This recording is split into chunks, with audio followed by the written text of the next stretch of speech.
times, despite her performance in the last couple years because of the crypto and tech bubble that parked, but that popped.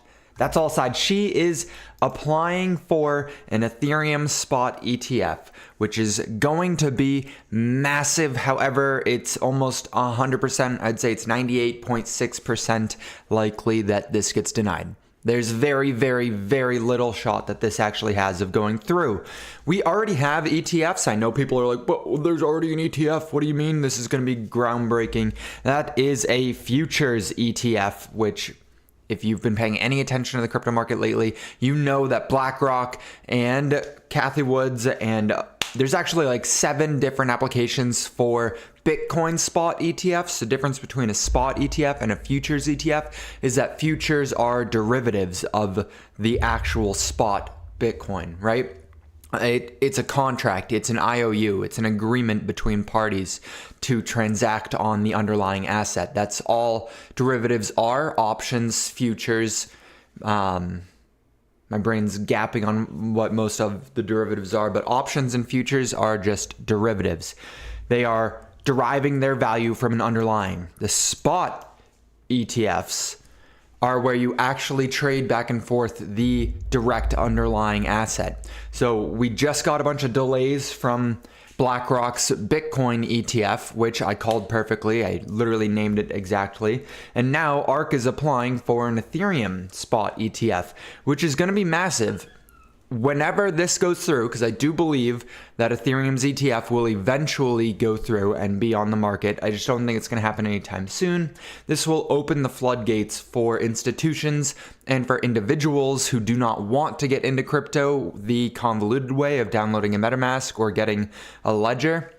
They'll be able to just give up their private keys to own the spot version. Whatever. People like convenience. The thing I don't really like about this is that it will have an annual fee of 0.95%. That doesn't sound like a lot in the crypto world, because if you're assuming that Ethereum goes from the 2,000 or 1,600 that it's at right now up to 10 or 15,000, right? If you're super bullish on it over the next 10 years, you're like, yeah, that's fine. I'll pay 10%, right? Or I'll pay 9.5% over 10 years to gain access to that exposure. But that 0.95% fee decimates you, absolutely decimates your holdings, because it doesn't matter if it goes up or goes down, they're going to take some of your money. What's good, Mike? Happy to see you here. My brain feels like it's getting low-key fried. Did you hear? I just glitched over some words.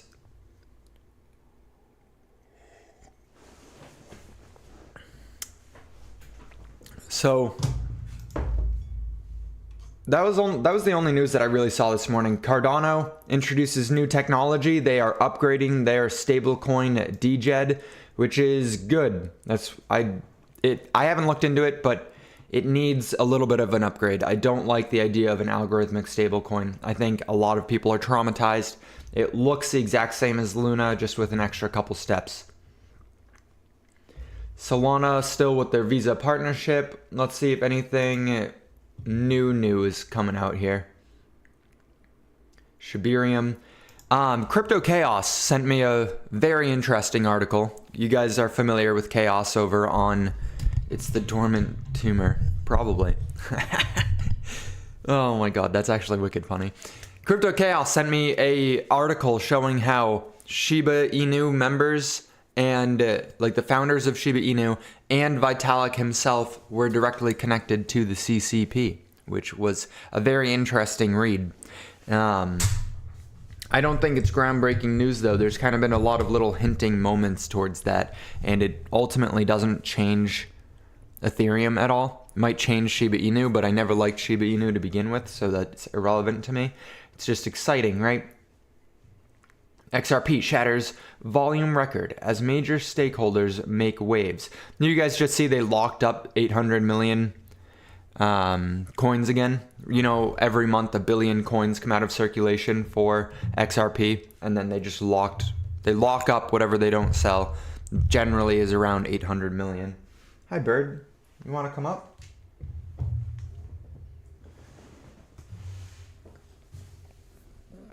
Say hi.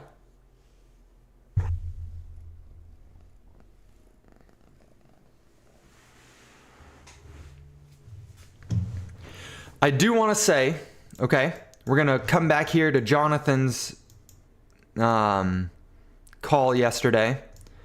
How many of you guys remember yesterday when, I believe it was Jonathan at least, hopefully he's in here so he can see me giving credit. We were back here looking for this trade, right? And we took a very small trade. It wasn't anything substantial. Aw, kitty. We ended up closing 0.35, I think it was 0.34% on 25x leverage, right? So we got just shy of 10% gains on this trade because we were using degen leverage, but it was Bitcoin and we were comfortable with that. As we were entering into this short, Jonathan, our boy Jonathan here, was saying that Bitcoin is going to have a short squeeze when the Dixie moves. First of all, he called it. He said we should enter the trade right here at this candle like 10 minutes before, but that's besides the point. He said we were going to have a short squeeze. And I was like, whatever. I'm still going in because my pattern sets up. I took profits on my pattern. It continued down, right? We could have made a lot more money had we played this correctly. If we'd continued to hold, we would have made a lot more money. But again, we made money. That's all I'm worried about. Then look what it did. It literally had a little mini short squeeze. So Bitcoin, which if we go onto a 15-minute time frame here so you can kind of get the picture a little bit better. Bitcoin, which had been basically just like dead in the water for a day and 16 hours, which is a long time for traders, right? That's a very long time if you're doing day trading to not have any trades for like a day and a half. Just spiked down and then spiked up. So this was a liquidity grab on both sides. They're trying to bait people into shorting like they did for us, but we took profits before they then short squeezed up and knocked everyone out of the market who was shorting. And this, because of how quick that was probably knocking everyone out who was long. So it's market makers just trying to grab liquidity and make a little bit of money on their end. Kind of funny. I just like to giving Jonathan credit, even though I don't think he's here. I'm still riding that quant long. Nice, good. You're making some money then, right? Or you're back to break even, right? It's over 100, which means you're in profits. I actually went into it here at 99. I think I got it at 99.1 or something. And then my stop loss was at 96. My stop loss got hit, so I got taken out, which was kind of unnecessary. I shouldn't have had a stop loss. But like this time I didn't have a stop loss and I sold profits up here. This time I did and I got locked out, whatever. All right, let's scan the market here for our trade setup. Let's scan the market here for our trading setup. And then I got a busy day today. I'm gonna go as hard as I can today with some things because I'm feeling, well, I gotta go, I'll tell you after. So Ethereum, no. Bitcoin, no. Cardano, probably not. Maybe. Cardano, maybe. It's not as clean as I'd like to see.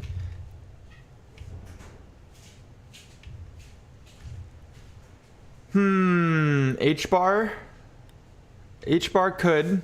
We could see an H-bar, not that one. Aptos, no. Arbitrum, no.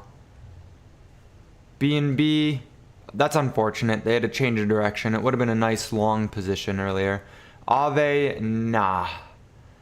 And Quant, no. So what was it? I said H-bar, maybe. Did I say H-bar? I think it was H-bar.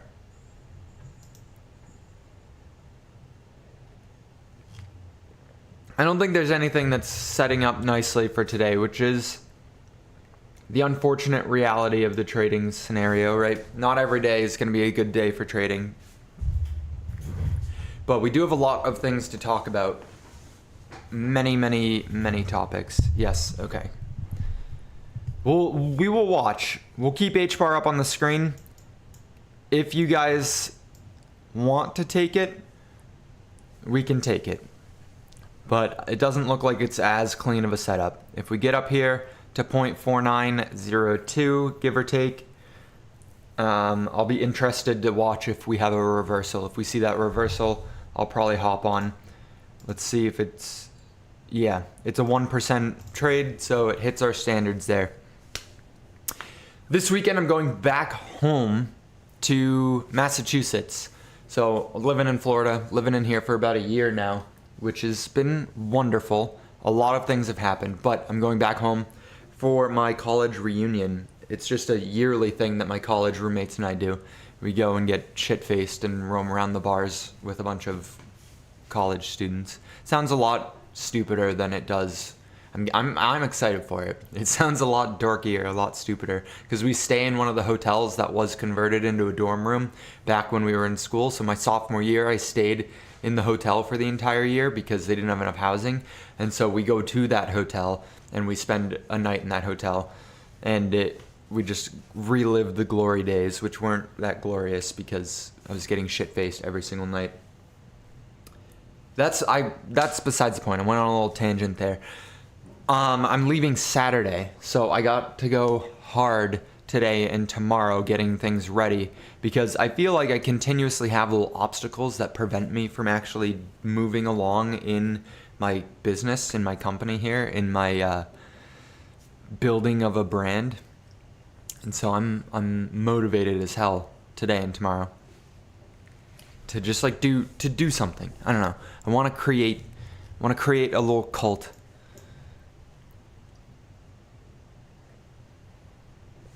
But it'll be different from a cult because you guys will know that you're all in the cult. Those investors, you'll all know you're in the cult.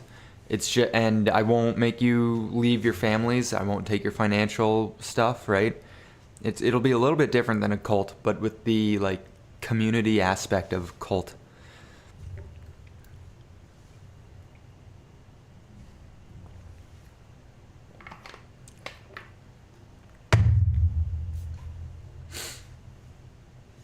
There were like a couple things I was going to rant about there, but that's all right. We'll go look at the portfolio here.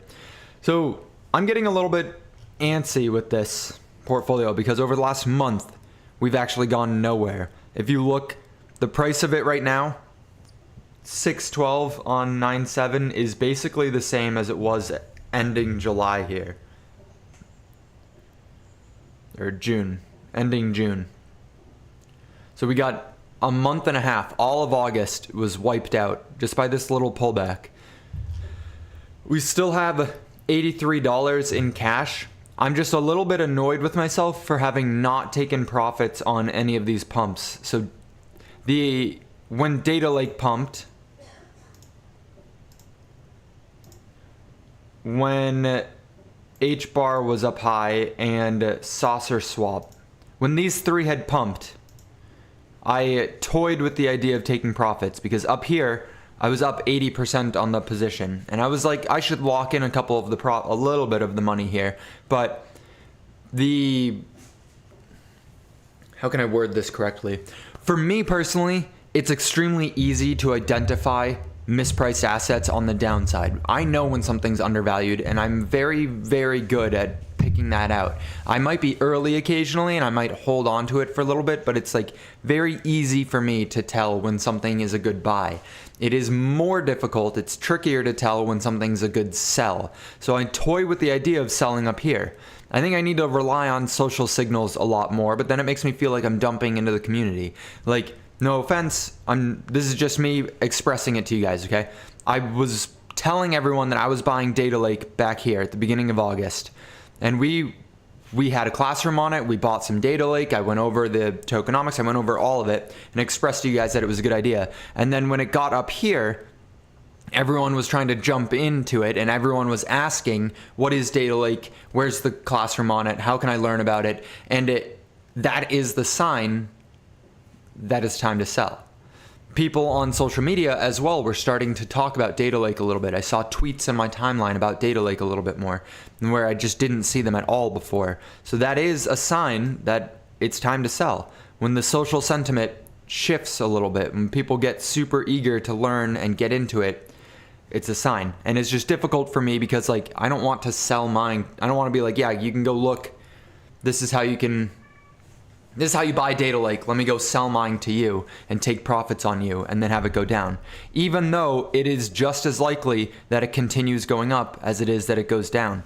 But you run the risk of just like giving blatant financial advice in that scenario. Same thing with HBAR.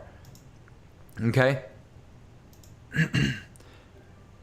What is our buy price for HBAR? Oh. So we got a 0.044. Yeah, so we bought it literally down here at the absolute low. But yeah, at this little low here we bought it. And then it spiked up. We were up like 60%, 50% on it, and I was like, I should maybe take some profits on HBAR because it's just been in a death spiral down. And then I didn't take any profits. Same thing with Saucer Swap. We bought it. Well, let's go look at where we bought Saucer Swap. And this is not good advertising, but this is just me being transparent with you guys. 0.01566. So we bought it right here. Yeah, we bought it like literally right before it started exploding. That was just lucky timing. Should have taken profits. Should have taken some profits. Because then we'd have a little bit more cash ready to go deploy. Dream! You are late. You sleep in? No, I know you didn't sleep in. It's alright. We're happy to have you here. We're happy to see you here.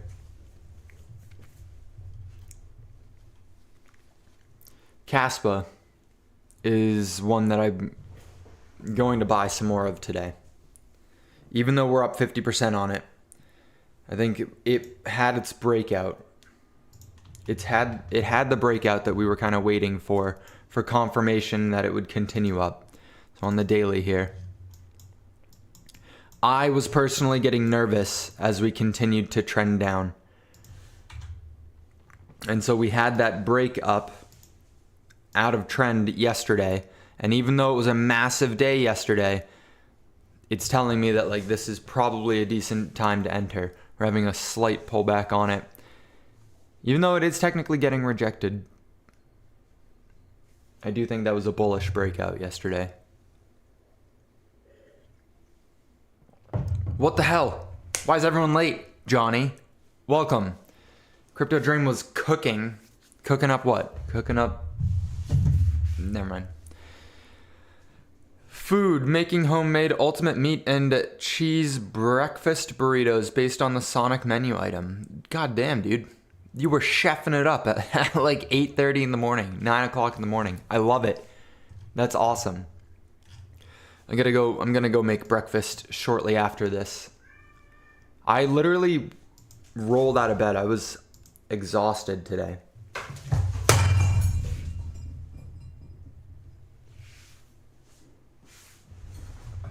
Get out. Get out. Get out. The cat just knocked over the pot. Just shattered it right underneath me. Now he's gonna roam around. Get out. What the hell? I liked that pot too. Motherfucker. Whatever. That was, I'm just glad he didn't break this. His statue. The little kitty I was showing you guys earlier. Floop. No, get out. You're gonna cut yourself. Oh my god. So I don't necessarily think we're gonna be able to take any trades here today, and I might have to cut it a little bit shorter than normal because I have to go clean up a shattered pot. Let's check to see if HBAR is setting up for anything.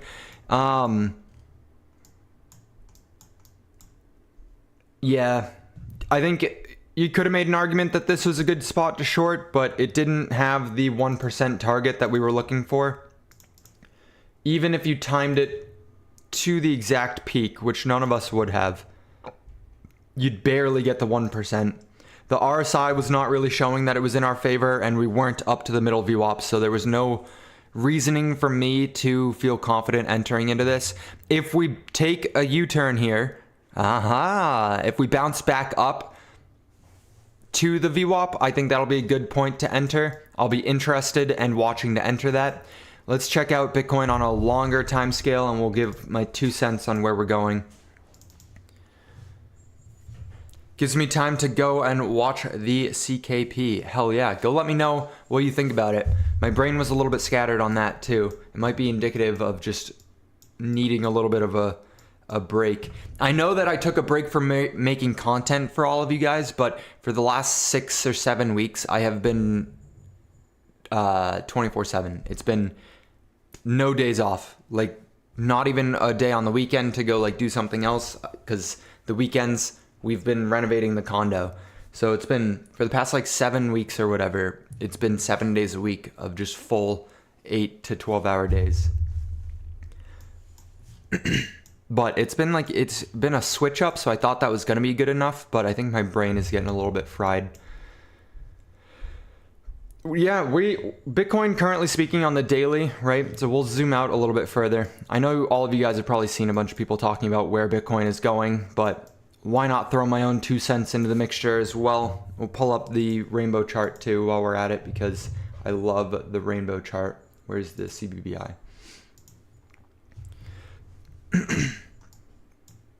So we got rejected twice now from the same area of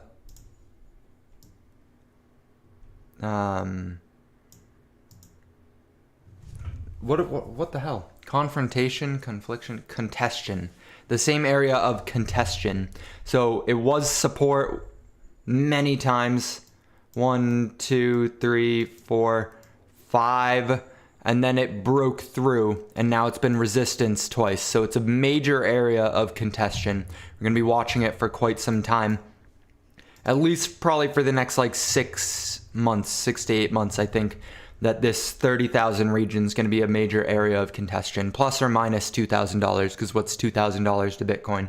We literally do $2,000 moves in a single day sometimes. We are finding support at another area. However, it is bleeding. It is bleeding. If you kind of look at this, we're starting to curve down, which is why I said yesterday I think that we're going to have a rapid decline to this $24,700 mark. I think it's going to be like a little spike down. We might go a little bit lower on the spike than we did from this on August 17th, but I think we'll find a little bit of support here, and then I'm still kind of bearish on the short term. I do think that we'll probably head back down to 20,000. I've been saying it for a little bit of time now, for a couple weeks. I think after we broke here, after we called this perfectly, this break here, which is actually the exact same setup. Let me go through this with you guys. You can learn to read some of the charts a little bit more. I know they look fundamentally very different, but they are shockingly the exact same setup. Okay? I'm just making sure you guys aren't asking questions. If you have a question, feel free to stop me. We'll go in more depth about it real quick. Otherwise, hear me out, okay?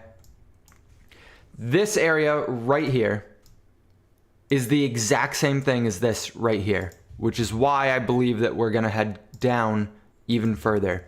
If you look at it, we're trending sideways for a good chunk of time, right? And then we have a major spike up. That is a liquidity grab to grab everyone who's short. They're hitting everyone's stop losses. The market makers are hitting people's stop losses before it then sent Bitcoin much lower, right? This move right here was an orchestrated move from Binance. Binance was selling off some of their Bitcoin to convert it into BNB to prop up the value of BNB because they were going through an economic hardship right now. So this was a liquidity grab to stop out the people who were short so they didn't have to give them as much money. I know it's kind of messed up. I understand that, but there's nothing we can really do about it. That's how both all financial markets work like that. If something is illiquid enough, they will manipulate it so that they can make some extra money. That's just how they do it. All right. Every market does that. Why I'm saying it's the exact same setup as this is because if you look, we were trending sideways, had a massive spike up, and right back down. This was even bigger than the previous one because I think this next move will probably be even bigger. And then we slowly sped up over the course of 3 or 4 days, right? 1, 2, 3, 4 days snap down. You literally, like, you can see that to a T. We got 1 day, 2 days, 3 days, and then on the 4th day it snapped down. And each day was speeding up a little bit. The same thing is happening right here. You can see kind of that curve starting to form a little bit, and I think we're going to snap down. Maybe we hold here, like I was saying, maybe it's a massive snap. Maybe we go significantly further. I might honestly open a small leveraged position short here because of this. You guys want to do that? This is a riskier play because it's not part of our pattern. It is not part of the setup that we look for our consistent trading. This would be a swing trade, not a day trade. This would last over a couple days, but this move at the bare minimum is a 4% move, a 3.5% move. I think that it might be worth it. It could be worth it. I feel that kind of pain. Yeah. That's what I thought broke. Rumor was that Binance Wallet didn't do the sell. I've had no evidence either way. Okay. I guess I'm operating off of rumors as well, so there's no telling definitively what was going on there. I think I'm going to open up a short there because especially where we didn't find any trades that we could take today. Let's look at Ethereum, see if Ethereum is kind of setting up something similar. So Ethereum's holding up a little bit stronger, but still kind of the same. I wouldn't be shocked if we had that. I know I got a lot of lines here. I wouldn't be shocked if we did fall back down sub 16,000 though. 15 or 1,600. I would love it if we fell 16,000.